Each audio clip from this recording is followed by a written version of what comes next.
Spend less time in the laundry room and more time doing the things you love.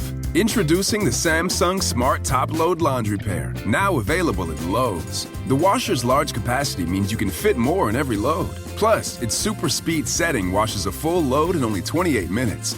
Shop the smart washer that will streamline laundry day, backed by Lowe's Price Promise. Based on using super speed on a normal cycle with an 8-pound load. Terms apply. See Lowe's.com/price promise for details. U.S. only.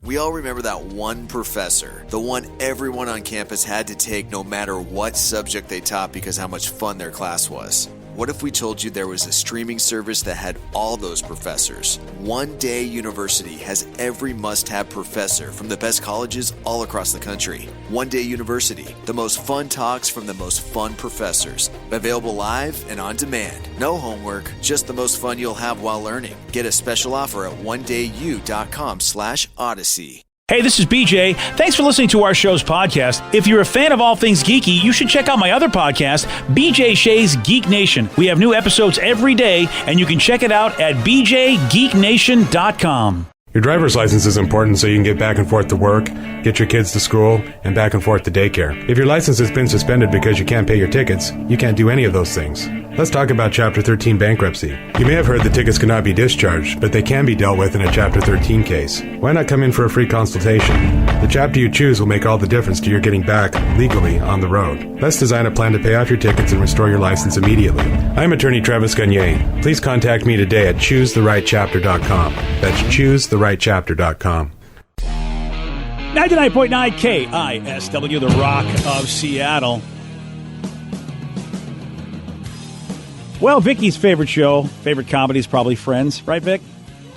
It's up there, yeah. Well, what is ahead of it?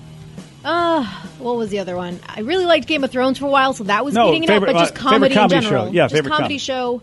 And maybe Family Guy? Family Guy, maybe. Does the Orville count as comedy? Okay, this is a long. You love Friends. It's a show you know everything about. You quote the hell out of it. It's not your. It's not. It's got to be in your top It two. hasn't aged very well. Oh, okay. So that's why. How many times have you watched the entire? In my entire life, at least 10 times, the whole way through. And what about Orville? And what about all the other ones? And what about all the other ones that are could be in your Orville, top? Probably the same. You've watched 10 times? Yeah. Okay. Every episode you've watched of the Orville 10 times? Mm-hmm. At least. I keep a lot of shows in the background, and I watch them that way. Orville's it's a dramedy, whereas Friends is a comedy. But there's comedy in the Orville. I guess I was trying to get to Matthew Perry, but I didn't know that. Again, with Vicky, sometimes you take the long road to get an answer, and you just don't even know why you traveled that road. Well, like I said, it's getting. But the first old. 10 times it didn't age. It aged fine. Yeah, but I also watched it 10 times 10 years ago. Fair. All right, fair enough. All right, so one of Vicky's favorite shows is Friends, and Matthew Perry, you know him, right? Chandler, right? Yes. Okay. Good. He used to make his pregnant ex-girlfriend make drug runs for him? There you go. Okay. All right, Matthew. There you go. He's living it. I feel like that might be a rock bottom moment in somebody's life. At some point, you've got to look at yourself in the mirror and be like, I can't believe I'm sending a pregnant woman to go get me. And we're not talking about like ibuprofen and like drugs that are prescribed to him, right? Like we're talking about like hard drugs. So, this happened. Like crack and heroin. This happened around 2011. Yeah, Katie Edwards was talking about this, and she said that he had her do it because that way he wouldn't get caught. He said, no one is going to pull over a pregnant girl. And she said, like you said, Steve, like you admit, you put out there, sometimes it was pills, she said, cocaine, sometimes it would be heroin, sometimes it would be crack. It was just like a smorgasbord. You never knew what you were going to get. I remember being in that hotel lobby in Santa Monica and seeing Matthew Perry there, and he was having a meeting with somebody. But now I wonder what kind of meeting it was. What was it, with a pregnant woman? You just never know. I mean, I just assumed it was a power meeting with somebody in the lobby. But gosh, with all the stuff that he was basically, she's saying he was into, like he could have made a deal with somebody, but had her go pick it up. Yeah. So that could have been, what I saw could have been a meeting about anything. Yeah. No, I haven't been keeping in touch. I know he battled some issues. I did not know it was down to the road of where he was getting crack and heroin and all those things. And his rationale, although messed up, I could see what he's saying. I would never expect if I saw a pregnant woman in the streets just talking to a random person, like handing over like maybe a bag. I would never think that she was purchasing like crack. Well, now you know that it could be a watermelon under her belly because they pulled over that one woman that was had it filled up with cocaine. So apparently they've caught on to Matthew's idea. $4,000 a day he'd pay her to get the drugs. Was she pregnant with his kid? That's a good question. I would imagine. I don't know. This is pregnant ex-girlfriend. Does he have children? I don't know much about. This is some stuff coming out about Matthew Perry that I did not know. I didn't know he had I know he battled some issues, but I didn't know it was. I didn't know it was on this level. Yeah, this is high level. One time he even superglued his hands to his legs, and she had to use nail polish to remove them to get unstuck. What was he doing that for? I have no idea. Sounds like a train wreck. It's probably high. He's like, I'm never doing drugs again. And the way I could stop doing drugs is by supergluing my hands to my legs. And then 10 minutes later, he's like, help, I can't do anything. Help. You might be right, Steve. I think, you know what? That could be a way to not do drugs, yeah. Wow. So, I mean. Yeah. This is a special episode of Friends. Yeah, it is. Matthew Perry has no kids. No kids. Wait. So then that's not. It was a girlfriend. So he was. Okay. I mean, look. Sometimes you have people in your life, no matter what they got going on, but, chances are she might have been an addict herself. I don't know. I mean, I'm not going to make those assumptions. Well, I mean, why would, if you're pregnant and it's not your and it's not his kid and he's a massive addict, why would you be doing anything like this? Maybe she needed the money, maybe. But I mean, knowing just that circles. Pass up that opportunity to be with Matthew Perry from Friends. Yeah, well. I mean, when you're in a bad way like he was and you're in a relationship, chances are, you know what I mean? Because a person that's not an addict wouldn't put up with that. You know what I mean? Even if it is Matthew Perry, unless she needed the money or she was also in a situation herself when it comes to addiction. Yeah, I don't know how charming of a because person it wasn't his kid, what. You know what I mean? Right. So, he's with somebody who's pregnant and it's not his, unless he didn't know it wasn't his. Well, I have no idea. Or I mean, God forbid, I don't know if she lost the baby. I go, that's another thing I don't know, but we don't have any information. But it's all messed up. According to this article, it said that he would emotionally blackmail her in the sense of like, well, if you don't go do it, then I'm going to go do it, and the paparazzi are going to find me, and the police are going to find me, and then I'm going to go to jail. She's like, no, I'll do it. God, what a horrible situation to put a person in. Well, Damn. I hope he's turning his life around. Says here, he's reportedly clean and engaged to his 29-year-old girlfriend. So she's not getting him drugs, is that? Yeah. And Katie, of course, is the pregnant, the one that's telling this story, the former pregnant girlfriend, says she's happy for him. So no hard feelings from her. So David in Bremerton says, you guys remember in one of the later seasons, the finale, he was really heavy, sad looking. And then in the season premiere, supposed to pick up where the finale left off. And you could see that he was super skinny. His hair was bigger than his head at that point. I honestly was not paying that much attention to Friends. I was more of a Joey guy anyway, so I was more focused on how he was looking, and he always looked good. And honestly, Steve, I can't speak for you, but I was really ignorant to being able to see the physical signs of drug abuse. Now we know. I mean, we know more now than we did back in the 90s. Yeah, well, I mean, also in the 90s, I was in my teens. So, for me, watching that show, I never thought, anything of it. I was just like, oh, yeah, it's just a guy who probably lost If anything, maybe I would have been like, oh, he must have lost a bunch of weight during the off-season. Yeah, you figure it would have been a healthy way he did it. Yeah. Yeah, and we didn't realize, at least I didn't know that, oh, wait, there are some drugs that can really skinny you up quickly. Yeah. Oh! And I remember it was the episode, I believe, where he proposed to Monica, and then in the next season, he was really, really skinny. And it looked really weird because his head looked like a just big meatball on a toothpick. Isn't that insane? I mean, he lost all that weight in that amount of time. And maybe, in a way, that's why he started doing stuff, because he knew he had to get skinnier, and maybe people were talking about it. Because there's, your body being skinny is an important thing. I mean, some folks are unhealthily looking skinny just so they look good for the camera. Well, a lot of it, I think, too, he started his addiction when he had gotten into, I believe, a skiing accident or something, and he got addicted to pain pills. And that's where it started. And really? That's where it started? Mm-hmm. Oh, yeah, wow. And he went all the way from that to crack and heroin and all, and cocaine, though. Cocaine's different than the pain pill thing. That might have been a whole other thing. That's what I'm thinking. I mean, that's the Hollywood party lifestyle, maybe. Yeah. I don't know if I believe that the pain pill is where cocaine started. The cocaine probably happened around when he decided to agree to be in the Odd Couple remake, and he was just like, oh, what am I doing? And sadly, I enjoyed that show. Well, we got a cool story about this 80-year-old dude who was actually 80 years old, actually able to see color for the first time after his family bought him a pair of colorblind glasses. And I didn't even know these things truly existed. It almost sounds like one of those crazy things that you could buy in the back of a magazine when we were growing up. Yeah. See colors. Yeah, so this is the ability for this 80-year-old dude, never saw color the way it was supposed to be seen, like the rest of us see it. And here he is. We got him trying these glasses on for the first time. Open them up. Try them on. Wow. Yeah, you spend all your money on them. Cool. Plus they look cool. Are you kidding me? Are you kidding me? Do they really work? Ah! Yeah. Now we've got to teach him colors. This is purple. And the kid's cape is purple. Right here. Purple. He knows golden. Cameron's shirt. Are you kidding me? Where the hell did you find it? How do they work? You just woke up. How the hell do they work? I see stuff different than I did. That's awesome. I've been witness to one of these moments actually because a friend of mine who makes some board games, Derek Funkhauser, is great name by the way. Funkhauser. Yeah, he's got a great- Funkhauser. He actually brought a pair of these to a convention.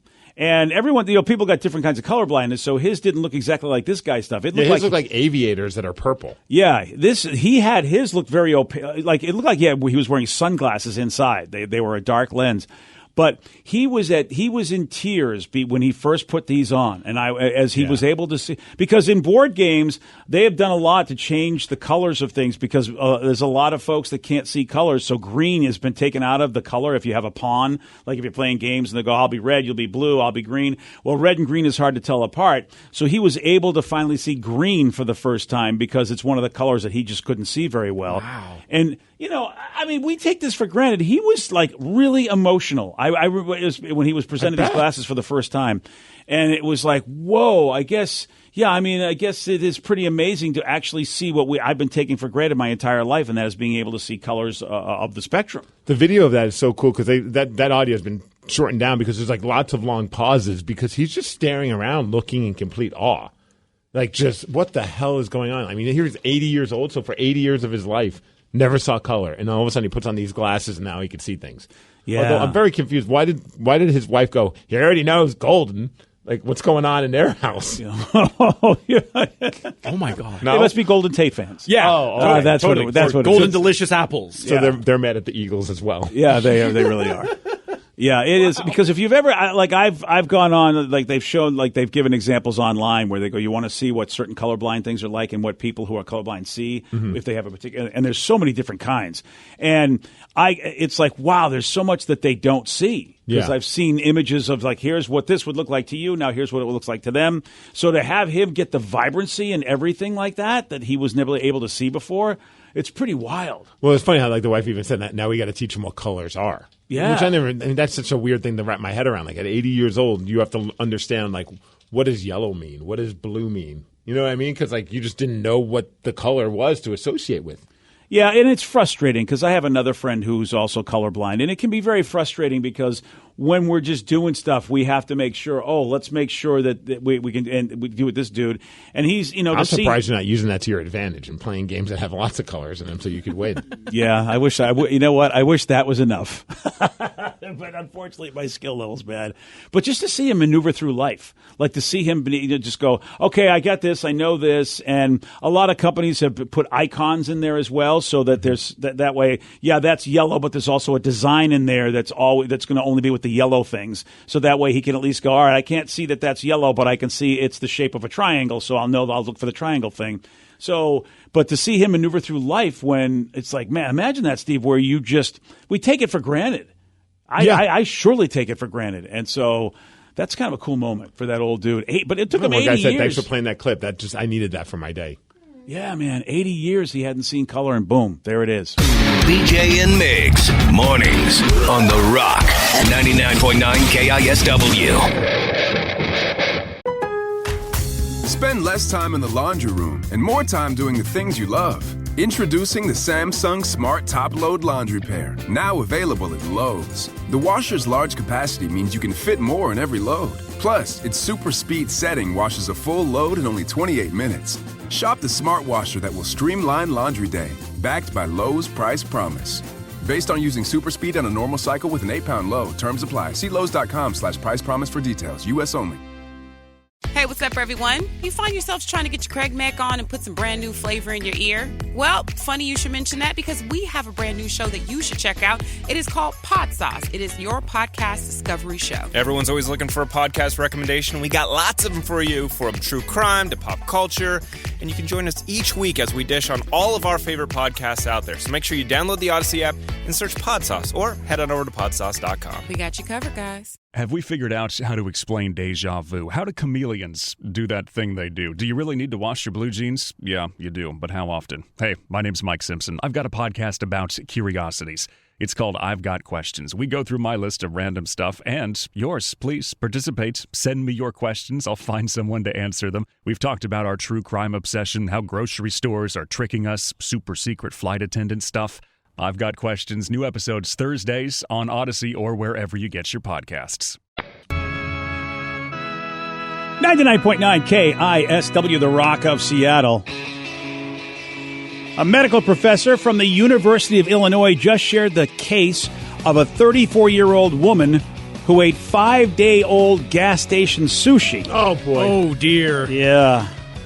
And then began suffering hallucinations, insomnia, and incontinence, which means she was going pee-pee Wet in the everywhere. bed, yeah. Oh, She was going pee-pee everywhere. Well, one of those three sounds pretty awesome. Other than that, yeah, not in.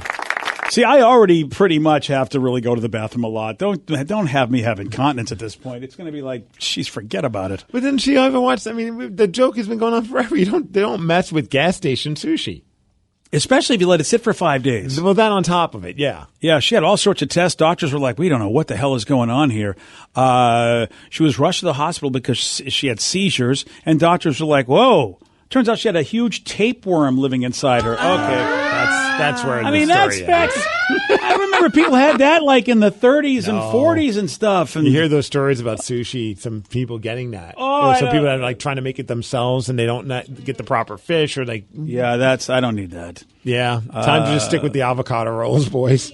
Good news is they gave her a pill to kill it and she made a full recovery. So at least we have a pill we can kill the tapeworm with. Can I just get that pill? That way I could just not have any fears. Have it ready. Right. Just about to eat some sushi.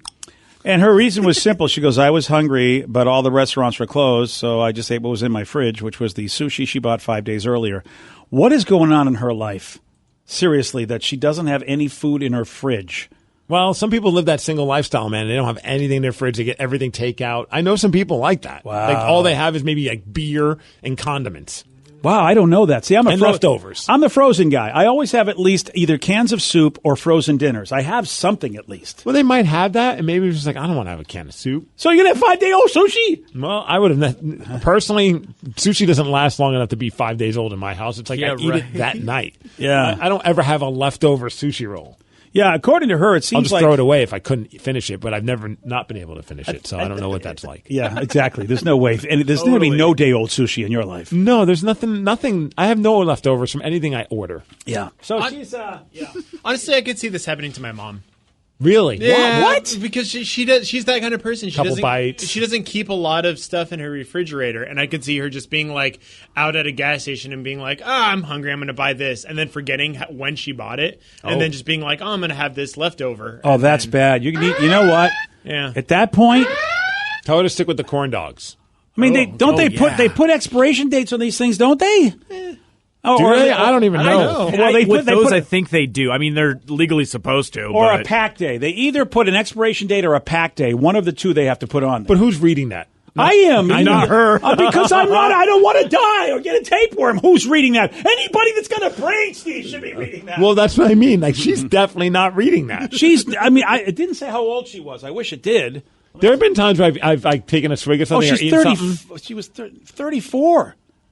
Well, there's been times where I've taken a swig or eaten something where I'm just like, that didn't taste right. And then I check the expired date. I'm like, oh, man, son of a gun. I did that But at least once. you tasted it, Steve, and realized, okay, this, you know what I mean? Yeah. 5-day-old sushi, or is it because sushi tastes the way it tastes anyway? I don't understand. No, I think you know when you've gotten bad sushi.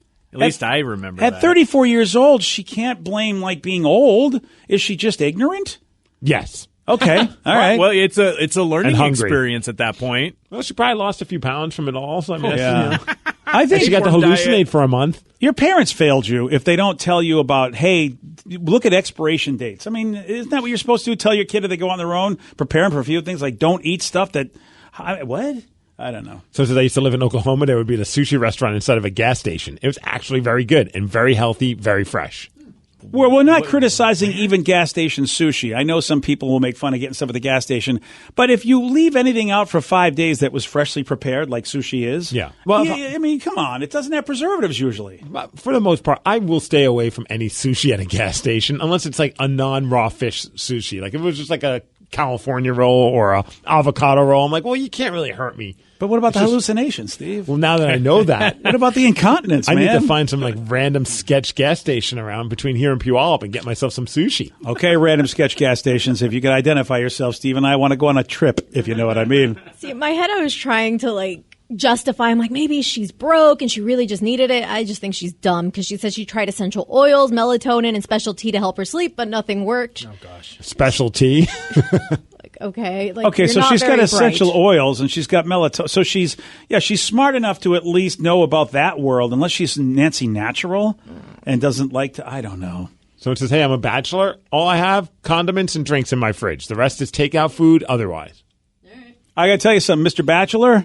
You know what? Throw a couple of cans of soup somewhere and a frozen dinner somewhere. That way, at least you have an emergency. You got something in case the restaurants are closed. I'd recommend more of a personal pizza if you're going to have some kind of frozen food in your house. I'm not going to argue with that. Yeah. I mean, that's a good choice. You can't go wrong with a good old personal pizza. Yeah.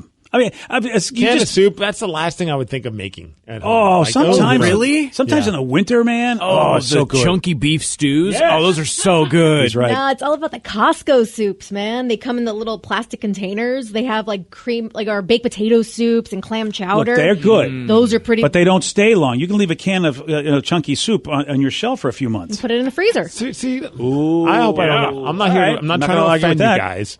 But to me, soup, it's like an appetizer at best. I do not. I agree. You're not having the right soup. No, I've had great soup, yeah. and I've gone to places known for their soup, and I'll get it as an appetizer. But I'm also going to get something. It's just like I'm drinking my meal. Like You definitely need a sandwich if you're going to have soup. It needs to be like a side dish. Yeah, in a if sense, you've to never the sandwich. if you've never had a soup solo and you've always had soup and sandwich, I could understand why you would not have that. But man, just a big pot of bean soup. I remember my grandma doing that, and it was just amazing. Look, I've gone. I remember that used to be our tradition. We'd go to Duke's after Seahawk games back when I had season tickets, and we would just always I would get the big ass bowl of clam chowder, and I was be nice and full. But then once we get in the car, I'm kind of hungry again. Oh, you know what I mean? It's just well, then I can't help you now. I can't disagree with you. If I'm at a restaurant, filling for me. If I'm at a restaurant, soup is always an appetizer. Yes. I'm with you, Steve. But I get the cup so I can have my main meal. Exactly. See, if you get the bowl, and I used to do this, then you feel like, oh, I'm a glutton. Look at me because I still want my main course. See, that's I love the Olive Garden when they do the soup, salad, and breadsticks, the endless ones. I would just get so much soup. Another reason why Olive Garden's amazing. That's all. I will say this though, Steve. If you're having soup as your main meal, you have to have stuff with it. Whether There's it gotta be be a lot of stuff in it. You put a lot of bread, get a lot of crackers. Like if you're doing clam chowder, the idea is you fill up on those special little crackers they give you. Oh yeah, those are awesome. So you don't just Load up have the crackers. you don't just have the chowder. Or in my house, it was the poor man's version saltines. You would throw the saltines in the clam chowder. Yeah. Also delicious. And that would fill you up. But I think you make a point, Steve. I think growing up in a sort of middle class, lower middle class life, I think it was meant to basically here's your soup, it's cheap, and here's the saltines, it's cheap. Fill yourself up. Because I remember when I was younger, I used to love lentil soup. That was my thing. Lentil's good. Yeah. Or the was it the green There's Progresso. Oh, that's was good. it ham and Yes. split pea soup? Split pea ham is split pea soup is fantastic. Don't get me wrong. Look at Dan. I don't Dan's hate ready to throw soup. up. I just rather have something with more substance. When people are like, "Oh, let's go get pho," I'm like, "You got to be kidding me!" I hate pho. Oh. It's fine. I mean, It's fine. I hate it so much, it's fine. Though. but it's like that. I'm gonna have to eat something in an hour. You're not wrong. Right? Yeah, They do unless have you good get like a ton of sandwiches. noodles with Yeah. your pho, or you get some great appetizers with the pho, which you can fill up on. But you're right. I'm not a pho fan either. Some people love pho. No, there are people that are obsessed with it. I have friends Same. that whenever we grab lunch, like that's the only place they want to go get lunch, to the point where I don't get lunch with that person anymore. Whoa. Yeah. And it's that's nothing ew. against that person, but it's like that he will not agree to any place to go eat other than a pho place. And I was just like, at some point, I'm like, Yeah, no, buddy, your no. company's not that awesome. Yeah. For me to have to just have this pho every time. Yeah, exactly. It's like we come on, I'll mix it up. text you, see how you've been. That's about it. I Mix feel it like up. That's a comfort food. Like when I'm not feeling well or Yeah. it's rainy day, you want to go home and like take it with you so you can eat in your pajamas. Like to eat it for like a company kind of business meal, it's sloppy, or even like on a date, your nose starts running because it's warm and you put too much sriracha in it. It's not a pretty look while you're eating. A lot of pho. slurping. Yeah, it's Man, not now I attractive. want soup. I Well, want some soup people so are bad now. into the slurping. Someone says, I agree with you, Meg. Soup is either an appetizer or something you eat when you're sick. What about ramen noodles? Ramen noodles, well, that was a college go-to. Well, exactly. I mean, Absolutely. does anybody really want ramen noodles when you can afford anything else? I like to spice it up a little bit. I've never had ramen noodles just by themselves like you kids do. Well, I mean that's Oh. fine, but nowadays there's the fancy ramen. So they're like there's the Izuki ramen or whatever in West Seattle, and that place they put like eggs in it and meat. It's Oh, so see, good. now you're talking fanciness. That's Yes. different. I think Joey's, that restaurant, for a while they had a ramen noodle that was really good because they just threw a bunch of stuff in there as well. But my wife will use the ramen noodles to make like a ramen noodle salad, and that's pretty delicious. Oh, all right. Interesting. Yeah, but just having ramen And by it's healthy itself, because it's called a salad. yeah, that's what True. it is. Yeah, yeah. I've learned that too. That's how that works. Yeah. Today's podcast was brought to you by Travis Gagne, bankruptcy attorney. He's here right now and has agreed to answer more of your questions about bankruptcy. How much does bankruptcy cost? Usually with my office, we do a flat fee that includes all your court costs, filing fees, credit counseling, credit reports, and one cost. In Chapter 13 cases, that usually starts at about $900. With Chapter 7 cases, the total cost, including all your court costs, attorney fees, is usually about $1,500. We offer payment plans on Chapter 7, so you can start a file with my office for as little as $200. You can send your creditor calls to us. We'll take your creditor calls while you gather up your information and make payments on the rest of the fees. With Chapter 13 cases, we can make payment arrangements in most cases as well and get your case filed even sooner in a Chapter 13 case because of the reorganization aspect to it. Thanks, Travis. If you have more questions about bankruptcy, you can reach out to Travis anytime at choosetherightchapter.com. That's choosetherightchapter.com. Thanks for listening.